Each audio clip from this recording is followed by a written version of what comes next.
Kalau saya mau pergi semuanya disiapkan, sendal saya disiapkan, mobil disiapkan, mobilnya ada lagunya, syukuri Alphard adanya. Dikawal, polisi di depan, polisi di belakang, tentara, satpol PP. Itu kalau saya terlalu lama dibegitukan, bisa-bisa saya jadi Mirza Ghulam Ahmad.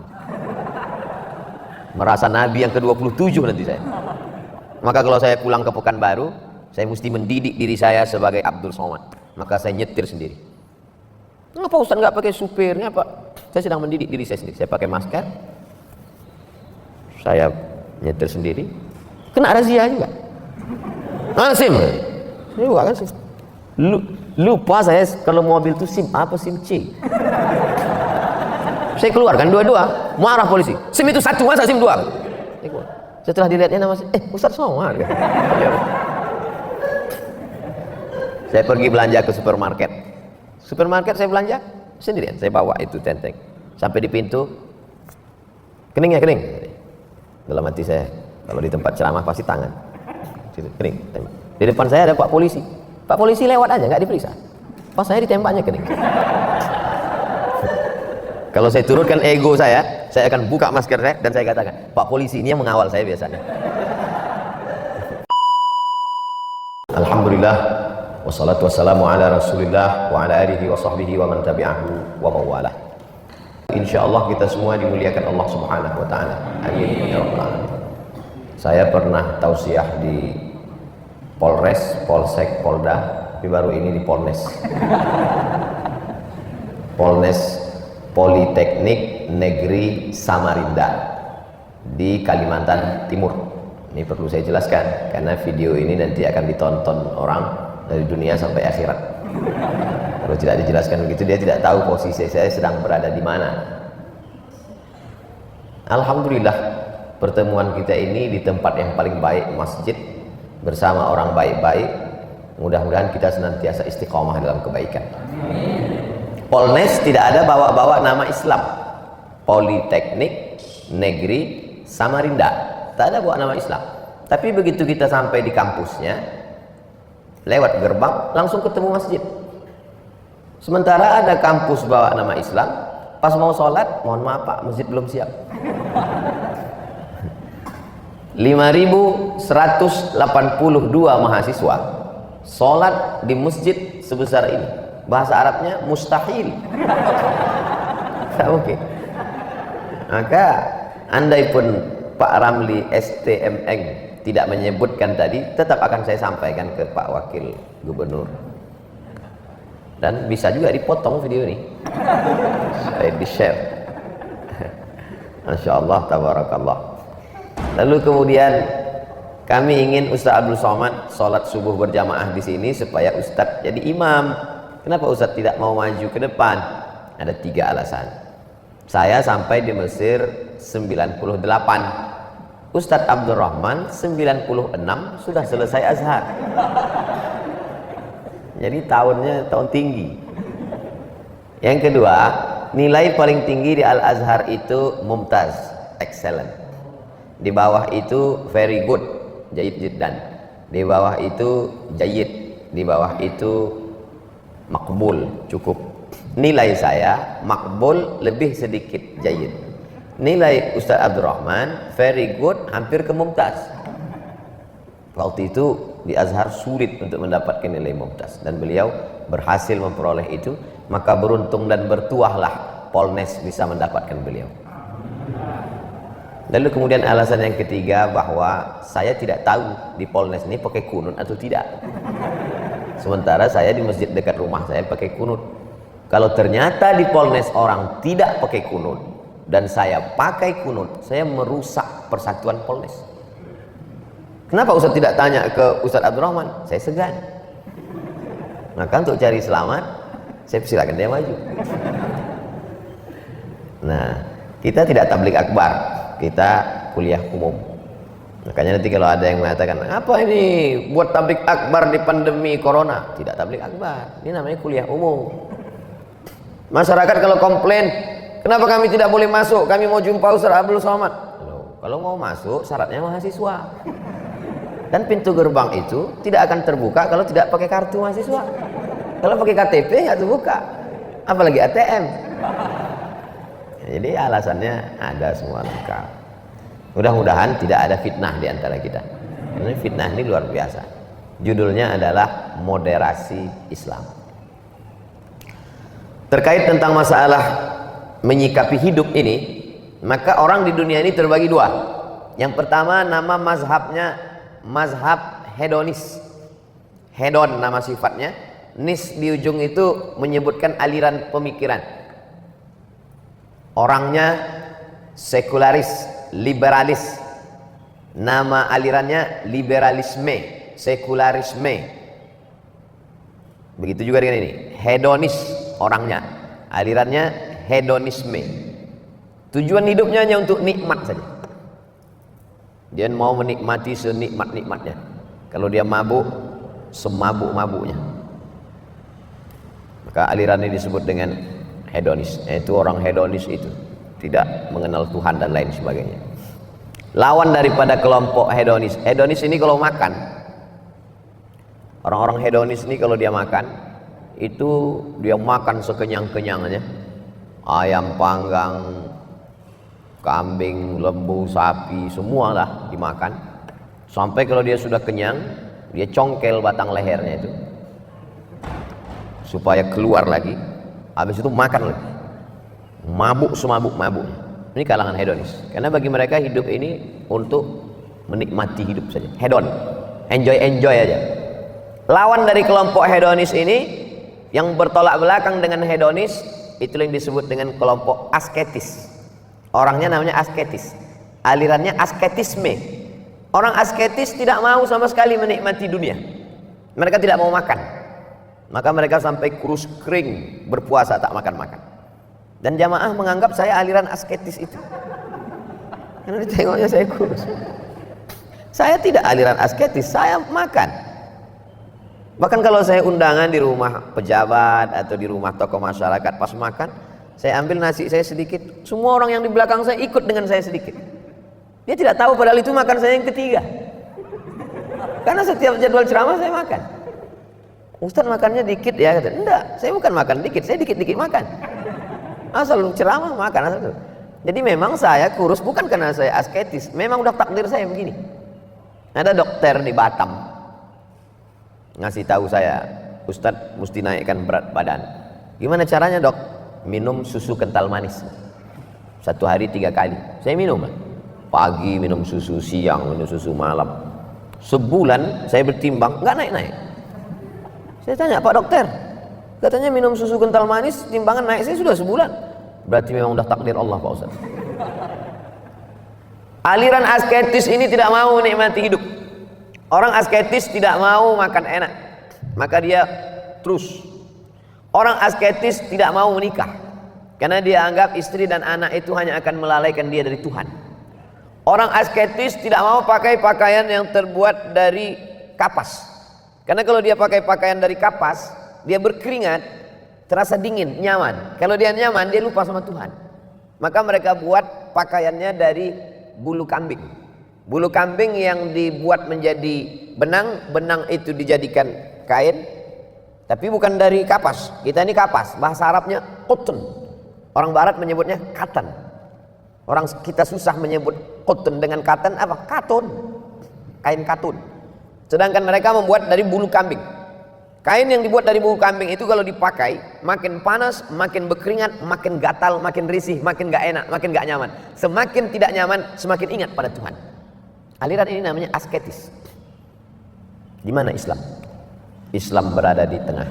Orang menyebutnya dengan moderat. Sifat itu disebut dengan moderasi. Inilah ditulis di atas, moderasi Islam. Jadi nanti kalau ada orang bertanya, apa sih moderasi Islam itu? Tidak hedonis, tidak asketis, tapi dia adalah moderat. Bahasa Al-Qur'annya apa? Itu yang disebut dalam Al-Qur'an. Wa kadzalika ja'alnakum ummatan wasata. Wasata, pertengahan. Maka kelompok pertengahan ini disebut dengan aliran wasatiyah. Orang yang berada di tengah disebut dengan wasat, tengah. Orang yang di tengah tidak memihak ke kiri, tidak memihak ke kanan disebut dengan wasat. orangnya disebut dengan wasit. Tidak memihak ke Real Madrid, tidak memihak ke Barcelona, maka dia disebut dengan wasit. Jadi kalau sampai wasit memihak ke salah satu kesebelasan, berarti dia tidak moderat, dia tidak moderasi. Inilah ajaran Islam. Islam ini adalah ajaran yang pertengahan, tidak memihak ke kiri, tidak memihak ke kanan, tapi dia sesuai dengan fitrah. Fitratallahi allati fataran nasa 'alaiha, yang sudah difitrahkan Allah Subhanahu wa taala. Inilah perjuangan dosen-dosen agama Islam. Karena walaupun mereka politeknik, ada klinik gigi, ada klinik bersalin, ada klinik kulit, karena banyak klinik disebut dengan poliklinik. Karena banyak suara yang bercampur. Dulu bunyi handphone itu hanya satu saja, tit, tit. Banyak suara yang bercampur, maka suara yang banyak itu disebut dengan poliponik. Ada istri satu, ada istri dua, ada istri tiga, maka disebut dengan poli.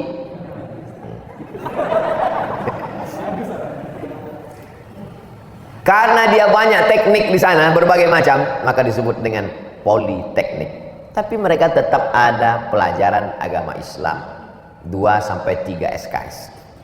Karena kalau tidak, mereka akan ilmu pengetahuan, kata Einstein, ilmu pengetahuan tanpa agama, maka dia akan buta.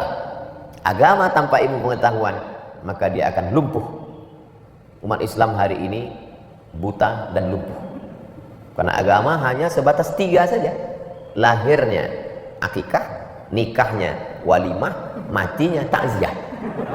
Tak ada ilmu pengetahuan. Orang kalau sudah disebut Islam, bayangan dia yasinan, tahlilan, maulidan. Padahal di balik itu Islam mengatur, idza waqa'adz dzubabu fi ina'i ahadikum, kalau lalat masuk ke dalam air minum kamu, falyughmishu, celupkan lalat itu, fa inna fi ihda jinahaihi da'an, dalam salah satu sayapnya itu ada penyakit bakteri, wa fil ukhra syifa, tapi dalam satu sayap lagi ada penawar obatnya. Kalau lalat masuk tempat air minum kita jadi bahas dalam Islam, masuk WC toilet dibahas kaki kiri atau kaki kanan, apalagi dalam masalah pemerintahan, apalagi dalam masalah ekonomi, apalagi dalam masalah keyakinan. Makanya kita diajarkan udkhulu fis silmi kafah, masuklah ke dalam Islam itu secara total. Apakah mungkin mahasiswa Polnes bisa memahami Islam secara utuh dan sempurna dalam 16 tatap muka? Dipotong tatap muka pertama orientasi, dipotong tatap muka UAS, ujian akhir semester dan mid semester, tinggal 13, ditambah lagi libur dan lain sebagainya. Tidak bisa. Apalagi sekarang online lagi. Tidak bisa. Maka sesungguhnya mahasiswa belajar. Alhamdulillah di Samarinda ada majelis para habaib. Tadi malam saya hadir di majelis Guru Zaini dengan para habaib. Ternyata majelis-majelis ilmu di sini banyak. Dan dia bukan sekedar tablik akbar pengajian, baca kitab, sudah khatam kitab Asy-Syama'il Al-Muhammadiyah. Dan kemarin saya ketemu dengan OIAA, Organisasi Internasional Alumni Al-Azhar, yaitu adik-adik kelas dari Al-Mukarram Ustadz Abdurrahman. Ada alumni dari Yaman, ada alumni Madinah, ada alumni Sudan, ada alumni Mesir. Jadi ilmu tidak terbatas pada ruang kelas. Adapun 2-3 SKS itu hanyalah pengenalan, introduction. Selebihnya mahasiswa belajar sesuai dengan ajaran Islam. Ilmu tak terbatas ruang kelas. Man salaka tariqan, siapa yang melewati suatu jalan, yaltamisu fihi ilman, di jalan itu dia mendapatkan ilmu, sahalallahu lahu bihi tariqan ilal jannah, dimudahkan Allah jalannya menuju surga. Ada mindset, cara berpikir yang perlu diluruskan. Kamu belajar di mana? Di UIN, di IAIN. Jurusan apa? Jurusan tafsir. Oh, masuk surga. Kamu belajar di mana? Teknik, masuk neraka. Dibagi dua. Padahal ketika saya masuk ke dalam pedalaman Riau, hutan belantara, dari ibu kota provinsi 5 jam naik mobil sampai ke tepi sungai, mobil ditinggalkan di sungai, naik perahu ke dalam 7 jam masuk ke dalam. Siapa yang bisa membuat perahu cepat supaya sampai ke dalam? Itu yang bisa itu orang-orang politeknik. Tak bisa dilakukan orang jurusan tafsir dan hadis. Makanya nanti di surga itu sama-sama masuk surga. Dan orang politeknik itu masuk surga sama sampan-sampannya sekalian. Kenapa saya masuk ke dalam hutan itu bisa sampai 5 jam 7 jam. Kalau kebetulan airnya banyak, air pasang musim hujan, itu bisa cepat. Tapi kalau musim kemarau, karena sampannya itu airnya itu bukan tanah liat di bawah, batu. Jadi sehingga kalau silap-silap sampannya bisa pecah nabrak batu. Maka pelan. Bahkan kalau musim kemarau lebih sering turun ke bawah daripada naik ke atas. Turun dulu kandas, baru naik ke atas. Jadi saya terpikir waktu di atas perahu itu, kalau begitu mestinya baling-balingnya itu jangan di bawah sampan itu. Baling-balingnya di belakang. Seperti kipas angin besar dibuat berputar macam film-film di Anaconda, film di Sungai Amazon. Insya Allah ini setelah saya sampaikan tahun depan kalau saya datang lagi sampannya udah siap. Jadi bagaimana orang sampai kita di hutan pedalaman, di tengah hutan rimba itu, alhamdulillah tenang sekali. Kenapa tenang? Tidak ada WhatsApp, tidak ada Facebook, tidak ada Instagram. Handphone itu 2 hari baterainya nggak habis-habis. Hanya dipakai untuk senter aja ke WC. Karena WC di bawah. Turun malam. Lalu kemudian bangun jam 4, jam 3 malam, mau sholat tahajud, musola di atas, turun ke bawah. Siapa yang bisa menaikkan air dirakit? Siapa yang bisa menaikkan air dari bawah itu ke atas? Itu yang bisa melakukan itu orang politeknik. Bagaimana tekniknya supaya air sungai dari bawah ini naik ke atas sehingga orang-orang tua mau berwudu, mau mandi tidak lagi turun ke bawah. Iya, kalau terpeleset jatuh, kalau dimakan buaya. Jadi itu selalu saya pikirkan, itu tidak selesai oleh pelajaran agama. Jadi kalau ada orang membagi-bagi, betul, ini tafsir penting, ini hadis penting, tapi politeknik ini mesti diarahkan kepada program keumatan, program kebangsaan, menyelesaikan masalah-masalah kita. Dulu cita-cita kita memang tinggi, luar biasa. Cita-cita kita punya pesawat, karena kita tinggal di negara kepulauan, tidak bisa ditembus dengan jalan darat. Dari satu pulau ke pulaunya itu dengan pesawat, maka diproduklah pesawat. Tapi ternyata pesawat diciptakan, anak bangsa kita pendidikannya terlalu rendah, menghidupkan mesin cuci pun dia tak tahu. Maka mesti ada keseimbangan. Maka Polnes insya Allah dalam satu hembusan nafasnya mereka adalah anak-anak politeknik, tapi juga mereka adalah orang-orang yang asyhadu an la ilaha illallah wa asyhadu anna muhammadan rasulullah. Kenapa demikian? Karena mereka ada pelajaran agama Islam, mereka kemudian bacaan Qur'annya mesti benar, mesti bagus. Walaupun dia sarjana politeknik, kalau pelajaran agama Islamnya itu D, maka dia bisa DO dan tidak akan mungkin bisa sarjana. Kenapa? Karena agama merupakan salah satu yang terpenting. Mudah-mudahan ini bisa dipertahankan sampai hari kiamat. Karena kalau tidak, dia menjadi sarjana, dia akan tamat, dia akan menjadi orang hebat, dia menjadi pejabat, dia menjadi entrepreneur, tapi hidupnya hampa, kosong, tak ada spiritnya. Orientasi hidupnya hanya 5: ijazah, menikah, kerja, mobil, rumah, selesai. Tak ada cita-cita dia untuk menolong agama Allah. Tapi Politeknik Negeri Samarinda tidak hanya berisi pelajar muslim, di sana juga ada saudara-saudara kita dari agama yang lain, dan kita tidak urus agama mereka. Wala ana abidum ma'abattum wala antum abiduna ma'abud lakum dinukum waliyadin. Jadi ini mahasiswa-mahasiswi, saya yakin dan percaya ini kalau dihitung tidak mungkin 5.182. Sebagiannya berada di alam ghaib. Ini yang hadir nih alam hadir namanya.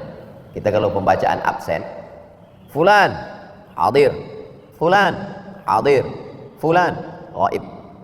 Ghaib itu artinya tak hadir dia. Zaman dulu kalau ghaib itu memang tak hadir. Sekarang ghaib hadir dalam bentuk aplikasi Zoom online. Oleh sebab itu ini adalah suatu kebarokahan bisa berada di Polnes. Jadi saya kalau tausiah di suatu tempat, nilai-nilai positif yang ada di kampus itu saya bawa ke tempat lain supaya dia bisa menjadi amal jariah. Man sanna fil islami sunnatan hasanatan, siapa yang membuat suatu tradisi yang baik, falahu ajruha, dia dapat pahalanya, wa ajru man amila biha, dapat pahala orang yang melakukannya. Siapalah yang dulu agaknya punya ide supaya masuk mata pelajaran agama Islam di Politeknik, yang memperjuangkannya, namanya tidak terkenal, dia tidak viral, tapi dia berhasil memasukkan mata pelajaran. Karena di Eropa, di Amerika itu agama tidak masuk kampus, agama urusan personal dengan Tuhan. Negara tidak perlu intervensi agama orang. Sekuler. Agama urusan pribadi saja dengan Tuhan. Agama tidak masuk ke ruang publik. Sehingga bisa memperjuangkan ada mata pelajaran agama Islam di kampus umum. Bayangkan itu. Mungkin sebagian orangnya sudah meninggal dunia, maka dia mendapatkan amal jariah. Jadi amal jariah itu tidak hanya sebatas jadi ustadz, khutbah, ceramah, tausiah. Alhamdulillah Ustadz Somad, Bapak Bupati kami orangnya rajin puasa sunat, Bapak Rektor kami orangnya rajin sholat duha, Bapak Direktur kami orangnya rajin sholat tahajud. Itu bukan amal orang yang punya jabatan, itu amal emak-emak. Karena emak-emak pun bisa melakukan itu, baca yasin, sholat duha, sholat tahajud. Orang yang punya kekuasaan adalah beramal dengan kekuasaannya. Alhamdulillah Ustadz Somad, Pak Rektor kami bisa membuka beasiswa. Siapa yang hafal Quran 30 juz, maka di fakultas kedokteran ini dapat beasiswa full. Itu amal dia. Karena itu tidak bisa dilakukan oleh emak-emak M3, emak-emak milenial. Jadi ada sesuatu yang tak bisa dilakukan orang lain. Alhamdulillah Ustadz Somad, Pak Bupati kami bisa mengeluarkan Perbup, peraturan Bupati, semua pegawai Pemda zakat potong atas. Itu amal dia. Karena amal itu tidak bisa dilakukan oleh kita yang orang biasa. Itulah yang disebut dengan amal soleh itu.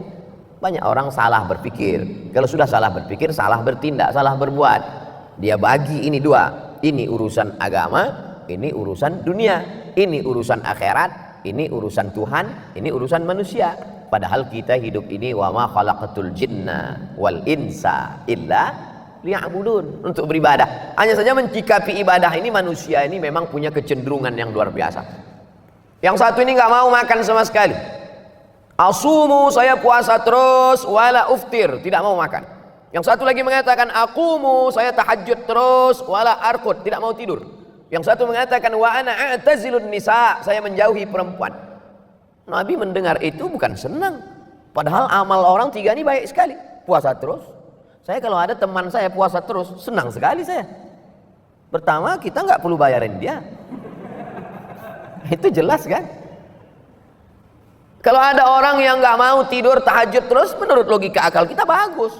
Tapi Nabi tidak senang. Nabi marah. Apa kata Nabi? Ana akhsyakum, aku orang yang paling takut sama Tuhan. Ana atqakum, aku orang paling takwa sama Allah. Asumu, aku berpuasa. Wa uftir, tapi aku juga makan, kata Nabi. Aqumu, aku tahajud malam. Wa arqud, tapi aku juga tidur, kata Nabi. Wa ana atazawwajun nisa, dan aku menikah, punya istri, punya anak. Faman raghiba an sunnati, siapa yang tidak mengikuti sunnahku, falaisa minni, maka dia bukan umat Muhammad sallallahu alaihi wasallam. Moderasi, berpikir dengan pikiran moderat, pertengahan. Hanya saja sekarang banyak orang nggak ngerti betul dia makna moderat ini. Akhirnya moderat jadi mudorot. Beti antara moderat dengan mudorot. Kau kenapa nggak sholat? Saya ini moderat. Itu bukan moderat, itu modar. Kata Ustaz Somad kan pertengahan. Ini ada orang yang terlalu ekstrim memikirkan sholat. Ini kemudian hanya memikirkan sholat. Ini malah nggak mau sholat sama sekali. Terus saya yang pertengahan. Jadi gimana? Sholat maghrib aja. Oh, itu nggak bisa. Ini aturannya bukan menurut akal-akalan kita. Ini ajaran Islam ini sudah diatur sedemikian rupa, Allah Ta'ala yang mengaturnya. Lalu kemudian disusun secara sistematis oleh ulama. Itulah dia yang disebut dengan fikih. Halal, haram, makruh, mubah, yang membatalkan, sholat, zakat, puasa, haji. Main bola aja nggak bisa kita intervensi aturannya. Menurut standar internasional statuta bahwa ini namanya gol, itu sepakat. Nggak pernah itu ketika terjadi gol, mohon maaf jamaah penonton seluruh dunia, gol ini belum bisa diputuskan karena masih ikhtilaf. Nggak ada, gol itu udah sepakat itu. Handball, ada aturannya. Yang membuat aturan itu siapa? FIFA membuat aturan. Apa nama aturannya? Statuta. Dan semua orang di dunia mentaati itu, sami'na wa ata'na. Sedang main bola aja ada aturan yang disepakati dunia. Kenapa ketika agama kamu nggak ikut ini? Itu kan menurut ulama. Saya nggak ikut ulama. Tapi pilot dia ikut. Ulama dia nggak mau ikut, pilot dia mau. Buktinya apa? Setiap naik pesawat nggak pernah dia gedor pintu pilot tuh nanya, Pak pilot, gasnya mana, koplingnya mana, ini pakai rem tangan apa rem kaki, minyaknya minyak campur atau murni. Nggak pernah nanya. Kenapa ketika pilot kau mau bertaklid percaya kepada dia? Tapi kenapa ketika beragama kau merasa sudah, kalau mobilnya mogok dia bawa ke bengkel, kalau AC rumahnya rusak dia panggil servis AC, kalau mikrofonnya bermasalah dia pakai teknisi. Tapi ketika agamanya bermasalah dia betulkan sendiri.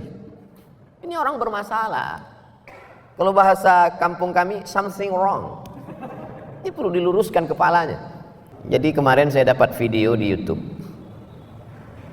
judulnya ateis, orang Indonesia yang ateis. Kata dia, saya tidak percaya kepada Tuhan karena Tuhan itu tidak ada, tapi saya hanya bersandar kepada hati nurani saja, kata dia.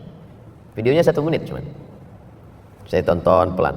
Saya tidak percaya kepada Tuhan karena Tuhan tidak ada. Maksudnya tidak ada, maksudnya tidak nampak dia. Lalu saya bersandar kepada hati nurani saja.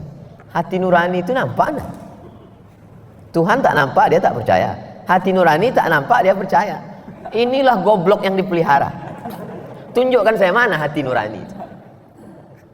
Mana hati nurani itu? Yang ada itu jantung, hati, limpa. Hati nurani nggak ada kalau dipakai metode itu. Sudah bodoh, di-share lagi. Kalau bodoh sendiri aja, Mas. Jadi ketika orang mengatakan bahwa dalam konsep akidah, saya hanya percaya kalau saya melihatnya. Habis dari sini, nanti ketemu Pak Wakil Gubernur, habis itu saya akan ke airport. Nanti sampai di airport, koper-koper kami masuk ke dalam kotak box. Di dalam box itu, bisa dia melihat apa yang ada dalam koper Abdul Somad. Buka Pak, buka. Jadi cek, oh kami sangka narkoba, ternyata kain tenun Samarinda. Kenapa koper yang begitu tebal bisa diketahui isinya? Karena ada cahaya, nama cahayanya X-ray. Cobalah buka itu tirai box itu, lihat, ada nampak cahaya X-ray itu? Nggak ada. Kalau cahaya X-ray aja kau tidak bisa melihat, apalagi dia nurun ala nur. Allahu nurus samawati wal ard. Lalu kemudian ketika orang-orang bule berjemur di pantai Kuta di Bali, untuk apa mereka berjemur di pantai itu? Dia mau mendapatkan cahaya ultraviolet yang masuk ke kulit merubah. Mana ultraviolet itu? Tidak nampak. Yang ada itu nampak cahaya matahari. Yang nama ultraviolet mah, kalau untuk itu saja tidak tercerna olehmu.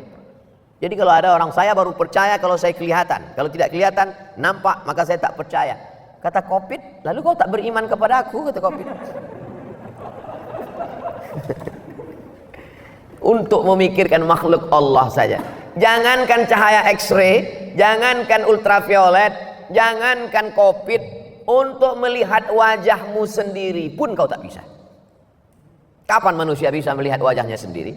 Ketika dia sedang panas terik, bernaung di bawah pohon yang rindang. Di bawah pohon itu ada kolam. Dia mau minum. Lalu kemudian dia berhenti di bawah kolam itu, dilihatnya wajahnya. Disitulah pertama kali manusia melihat wajahnya dan dia terkejut. Itulah cikal bakal cermin. Dan cermin pun tidak jujur, karena telinga kanan nampak di sebelah kiri. Betapa lemahnya manusia, untuk melihat wajahnya sendiri pun dia perlu orang lain. Dari mana Ustadz Somad tahu bahwa maskernya miring dan pecinya tidak tepat? Orang lain yang ngasih tahu. Tapi tidak di depan orang banyak. Setelah selesai acara, baru mereka komen di YouTube. Ustadz tadi waktu ceramah pecinya miring. Sering saya digitukan. Kalau pecimu miring pun kau tak dapat melihat dirimu, apalagi Allah Subhanahu wa ta'ala. Jadi dalam Islam diajarkan, kita cukup mengetahui Allah dengan tanda-tanda keberadaan Allah Subhanahu wa ta'ala. Ustaz Abdul Somad ini sekarang sedang ada di Samarinda.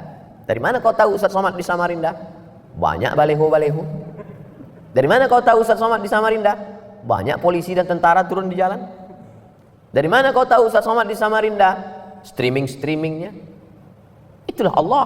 Inna fi khalqis samawati, dalam penciptaan langit, wal ardi, penciptaan bumi, waqtilafil laili wan nahari, perputaran siang dan malam, la ayat, tanda-tanda. Tanda-tanda apa? Tanda-tanda keberadaan Allah Subhanahu wa ta'ala. Maka anak-anak kita ini cukup kita didik dengan ilmu itu. Khalqis samawati, penciptaan langit, astronomi. Penciptaan bumi, geologi. Perputaran siang dan malam, meteorologi, klimatologi, dan geofisika. Kalau dia pahami itu, maka insya Allah dia akan berkata, Rabbana ma khalaqta hadza batila, tidaklah yang kau ciptakan ini sia-sia. Maka generasi-generasi ateis dulu orang amat sangat khawatir dengan televisi. Televisi merusak generasi kita. Senakal-nakalnya televisi masih ada sensornya. Senakal-nakalnya televisi masih ada jam tayangnya. Tapi sekarang apa yang terjadi? Setiap orang punya TV. Dulu televisi bisa dihitung dengan tangan. Awalnya TVRI. Tahun 90 muncul Mahabharata di TPI. Yang senyum berarti sudah tua. Karena kita 90 itu saya kelas 1 SMP. Jam-jam 10 kawan-kawan udah mulai cabut mau nonton Mahabharata. Baru muncul televisi yang lain. Sekarang apa yang terjadi? Setiap orang, satu orang bisa punya 3 channel. Ustadz Abdul Somad yang nggak punya uang pun punya channel juga. Namanya Ustadz Abdul Somad Official. Jangan lupa subscribe, like, and share. Begitu dahsyatnya. Maka siapa yang bisa mengontrol ini semua? Maka dia merasakan kehadiran Allah dengan 2 cara. Pertama dengan ilmu, yang kedua dengan amal. Makanya dia dilatih untuk sholat, diajak sholat berjamaah, ada komunitasnya. Lalu kemudian yang kedua adalah fikih. Fikih ini bercerita tentang halal haram, tentang makruh mubah, dari mulai cara makan, dari mulai apa yang dimakan, cara berpakaian. Saya dulu ketika pulang ceramah di masjid, ada seorang profesor, rupanya dia direktur sekolah tinggi ilmu kebidanan dan keperawatan. Ustadz Abdul Somad bisa ngajar di kampus saya? Bisa Pak, ngajarlah saya di kampus. Baru pulang, baru selesai dari Maroko, pulang ceramah di masjid, diajak ngajar di kampus sekolah keperawatan. Masuk di kelas, mahasiswinya perempuan semua. Cuman 1 semester saya ngajar. Habis itu, ini kalau saya lanjutkan 2 yang akan terjadi. Iman saya tergadai, atau anak-anak gadis nih tergadai. Jadi saya mengundurkan diri Pak, tak sanggup. Mereka masuk pakai baju pendek, napas saya pendek. Tapi berbeda dengan senior saya keluar dari kampus itu karena saya tak tahan. Ustadz Abdurrahman ternyata mengalami hal yang sama, dan dia bertahan. Rok mahasiswi itu jadi panjang. Itu perbedaan kami. Jadi saya terus terang mengaku kalah Ustadz Abdurrahman. Kalah beberapa 0. Dari mulai Azhar sampai pulang ke tanah air. Mungkin saya tidak sanggup itu karena saya sendirian. Tidak ada sahabat-sahabat lain. Ustadz Abdurrahman banyak ditolong oleh sahabat. Akhirnya dengan usaha bisa mahasiswi menutup aurat. Lalu kemudian bisa pula mereka Islami, bisa membaca Al-Quran yang sebelumnya tidak baca Quran. Ada sebagian orang tamat Al-Azhar mesti pulang mengajar di kampus Islam, mesti mengajar di pondok pesantren. Tapi logika berpikir saya beda. Kalau ada orang tamat Al-Azhar ngajar di Fakultas Usuluddin jurusan tafsir, biasa. Tamat Al-Azhar pulang ngajar di pondok pesantren baca kitab kuning, biasa. Tapi ketika kita masuk ke kampus umum dan bisa menebarkan Islam moderat, rahmatan lil alamin, maka itulah yang dikatakan dalam Al-Quran, ud'u ila sabili rabbik, ajak orang ke jalan Tuhan. Abdul Somad selama ini menceramahi orang dalam masjid yang sudah soleh, yang sudah baik. Tapi begitu kita bisa mengajak orang yang di warung kopi, yang di tempat dugem. Dugem itu artinya duduk sambil gemetar. Sebelum masuk ke dalam begini kipasnya. Setelah sampai di dalam kipasnya diam, kepala dia yang buat. Ustadz macam pernah masuk aja katanya. Bisa dia mengajak dari jalan setan ke jalan Tuhan, itulah dakwah. Dan dakwah itu dengan cara yang lembut. Karena arti kata dakwah itu adalah ad-da'watu ila ta'am, ngajak makan. Itu asal kata dakwah. Dakwah itu ngajak makan. Dan orang kalau ngajak makan itu pasti lembut. Saya di beberapa tempat, Ustadz Somad kita makan, belum pernah lagi makan. Itu bukan dakwah. Ustadz Somad ngomong gitu, tapi Ustadz kalau dakwah ceramah keras, bahkan Ustadz dikatakan orang radikal. Saya tidak keras, suara saya aja kuat. Kenapa Ustadz kalau ceramah itu bersuara kuat? Badan kurus, prestasi kurang, satu-satunya lebih suara, itu maka digas.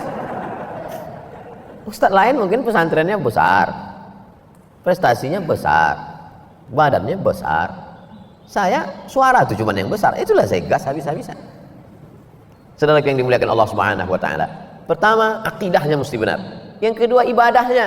Sekarang ada juga mahasiswa kalau disuruh dia menjelaskan sholat itu luar biasa. Sholat menurut etimologi, sholat menurut terminologi, sholat sunat, sholat qabliyah, sholat ba'diyah, sholat witir, sholat duha, sholat tahajud, sholat isyraq, sholat awwabit. Hebat. Nilai dia tentang agama Islam A. Hebat kau menjelaskan tentang sholat. Iya. Kau udah sholat? Nantilah Pak. Nah, ini bukan. Karena Islam itu bukan teori. Islam itu amali. Islam itu tatbiqi. Islam itu penerapan. Makanya ada yang disebut dengan Islamolog. Nama ilmunya Islamologi. Nama orangnya Islamolog, pakar dalam bidang Islam, tapi tidak mengamalkan Islam. Siapa itu? Orientalis. Oriental artinya timur. Orientalis orang yang mengkaji tentang timur. Yang dimaksudnya timur di situ adalah Islam. Di antaranya Snokhor Gronj. Dia mendapatkan gelar doktor PhD, Doctor of Philosophy dari Universitas Leiden, Belanda. Pergi dia ke Makkah 6 bulan. Pura-pura masuk Islam. Dirubahnya namanya menjadi Abdul Ghafur. Untung tak Abdul Somad.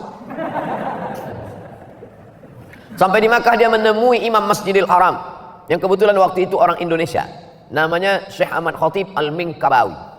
Lalu kemudian dia temui lagi satu ahli tafsir di Makkah waktu itu, orang Indonesia juga, namanya Syekh, nama tafsir kitabnya Tarjuman Al-Mustafid, Syekh Nawawi Al-Bantani. Al-Bantani dari Banten. Lalu kemudian kenapa dia temui dua ulama ini? Dia mau mempelajari tentang sifat karakter orang Indonesia. Diperdalamnya orang Indonesia di sana supaya dia pulang nanti ke Indonesia untuk menjajah orang Indonesia. Dan setelah itu dia pun datang menghabisi Islam secara pemikiran. Dan setelah itu dia pulang ke Amsterdam, Belanda dengan agama aslinya. Dia merusak. Ini orang-orang yang nanti paham Islam, mengerti Islam, doktor dalam bidang Islam, tapi bukan untuk amal, hanya untuk sekedar pengetahuan saja. Itu di akhirat insya Allah satu sel sama Snokhor Gronj. Makanya doa yang diajarkan Nabi, Allahumma inni a'udzubika min ilmin la yanfa'. Jauhkan aku dari ilmu yang tidak bermanfaat. Gak ada gunanya. Rajin baca buku, rajin menambah update keilmuan, tapi hanya untuk kesombongan, keangkuhan. Akidahnya mesti benar, ibadahnya mesti benar. Yang ketiga adalah akhlak.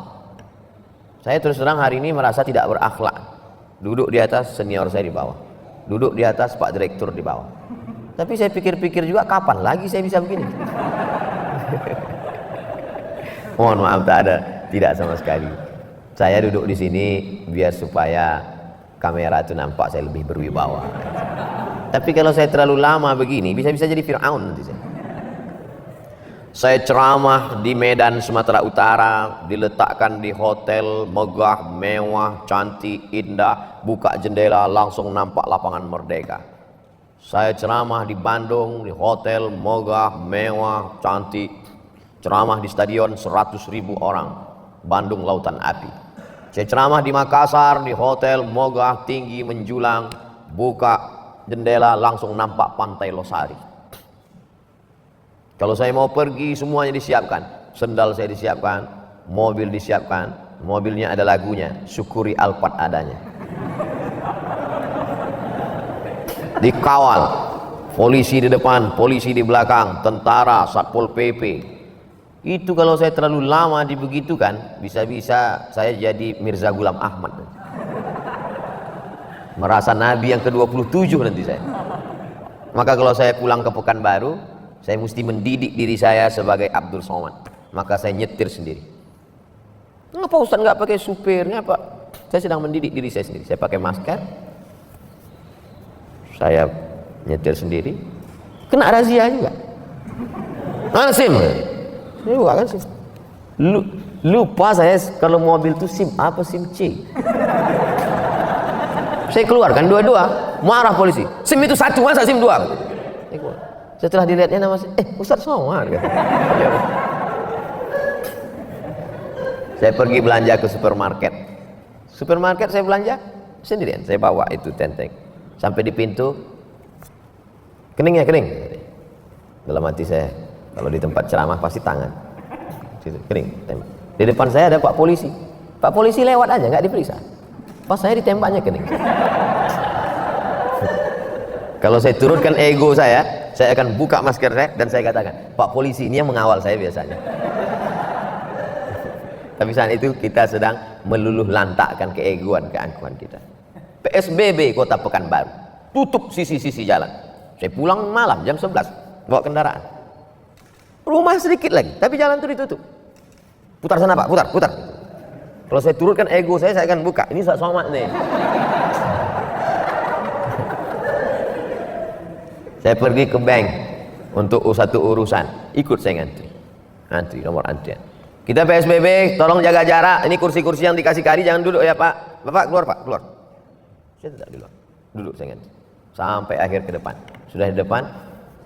Ini memang nomor rekening Bapak? Iya. KTP-nya? Iya. Coba lihat untuk sesuaikan wajahnya. Oh Ustadz, di dalam aja Ustadz, kenapa enggak?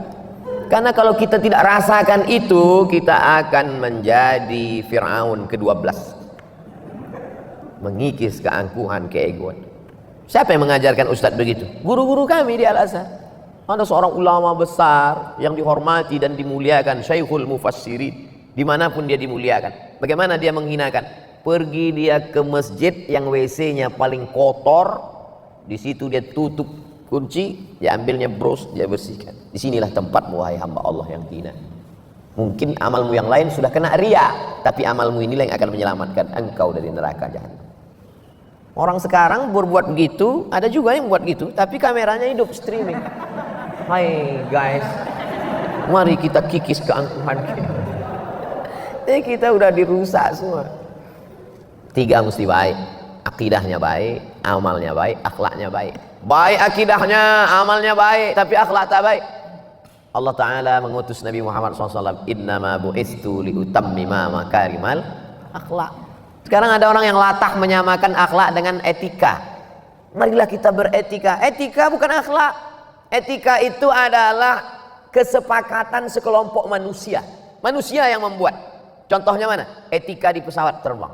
Di pesawat itu dia sangat baik dengan kita. Bapak nomor berapa? Di sini. Tolong pakai ikat pinggangnya ya Pak. Jendelanya tolong ditutup. Bapak mau minum apa? Minum teh. Teh poci apa teh daun apa teh pucuk? Teh pucuk. Mau panas sekali atau panas atau agak hangat? Manis apa enggak? Pakai gula. Gulanya 2 apa 1? Banyak kali pertanyaan, buat aja lah. Di situ dia sangat ramah dengan kita. Begitu pesawat mendarat, dia turun seperti tak pernah mengenal kita sama sekali. Saya yakin Bapak Ibu banyak mengalami itu kan? Itu pengalaman pribadi saya. Artinya apa? Itu etika. Etika pramugari, etika supermarket, etika. Tapi kalau akhlak tidak. Dimanapun kita berada, kita tetap berakhlakul karimah.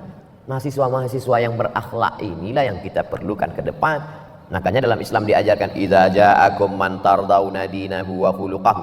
Kalau datang kepada kamu orang yang kamu suka agamanya, suka akhlaknya, maka terimalah dia. Tak ada makna manusia kalau dia tidak punya 3. Akidahnya baik, amal ibadahnya baik, dan akhlaknya baik. Inilah moderasi Islam. Lebih kurang 60 menit saya sampaikan materi kuliah umum ini. Mudah-mudahan ada manfaatnya. Demikian yang saya dapat sampaikan. Di mana-mana saya tetap menyampaikan 60 menit sesuai yang tertulis di botol 600 ml, walaupun botol hari ini 300. Lah, Syekh. Mohon maaf atas segala kesilapan. Terima kasih atas segala perhatian. Aku lu qauli hadza astaghfirullah li wa lakum. Saya kembalikan ke moderator. Wassalamualaikum warahmatullahi wabarakatuh.